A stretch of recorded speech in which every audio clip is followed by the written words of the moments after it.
జై గురుదత్త. అందరూ బాగున్నారా? అందరికీ శుభోదయం.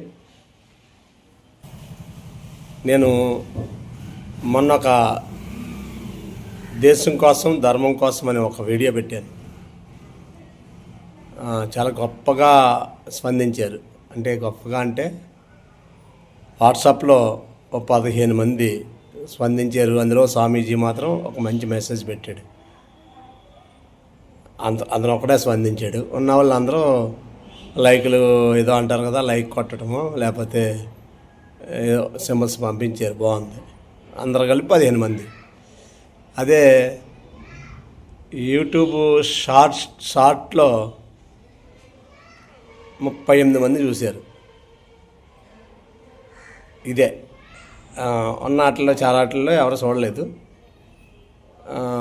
తర్వాత ఇంకొకటి ఏంటంటే, నేను మొన్న మైసూర్లో రైల్వే స్టేషన్లో దిగి నడిచి వెళ్తే 2000 మంది చూశారు. నడిచి వెళ్ళిన దాన్ని 2000 మంది చూశారు.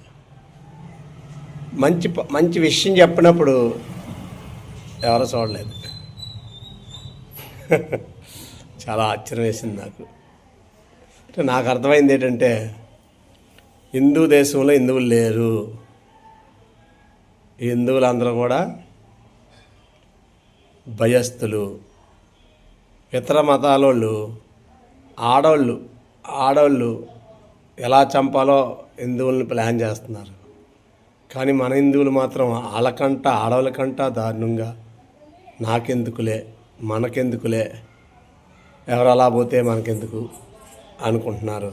కానీ గుర్తుపెట్టుకోండి, మీ పిల్లలందరూ కూడా విదేశాల్లో కానీ లేదా ఎక్కడ బెంగళూరులో కానీ హైదరాబాద్లో కానీ ఇతర రాష్ట్రాల్లో అన్ని చోట్ల పెద్ద నగరాల్లో జాబులు చేస్తున్నారు. గుర్తుపెట్టుకోండి.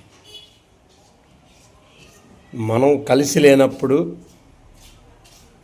ఎవరైతే లైక్లు చేయకపోయినా, అందరూ కలిసి ఉండి కామెంట్లు పెట్టుకోకపోయినా, అందరూ కలిసి ఉన్నారని తెలియకపోతే వాళ్ళకి అది చూస్తారు. ఖచ్చితంగా మనం పెట్టినే చూస్తారు. హిందువులు అంతే 30 మంది చూశారా, హిందువులు వాళ్ళ కలర్ ఏం పర్లేదు, మనం ఏదన్నా చేయొచ్చు అనుకుంటారు. అది మీ ఇష్టం.